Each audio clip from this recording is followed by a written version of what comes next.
Kama unajua haukuwepo jana, nikisoma jina unatoka mbele. Sawa? Na leo sipigi. Leo sipigi. Nitakuwa nina adhabu zangu binafsi hapa. Masikio kikojozi, masikio.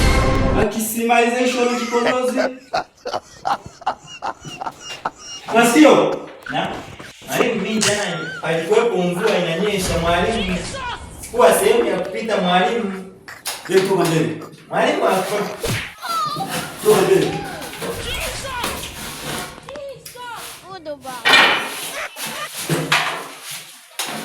Ndianako.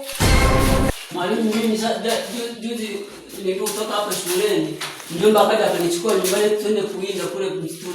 Nichelewa kunyamaisha zilikuwa zikatikani kabidi tunajua. Kwanza kwa nini unakuja hivyo shuleni? Kwa sababu tulitoka kwenye poli nimechelewa kabidi nije hivi. Hata ndani hujavaa suruali. Nenda unatoka mbele. Ile sema mjomba na alichukua tena kuinda huko kwa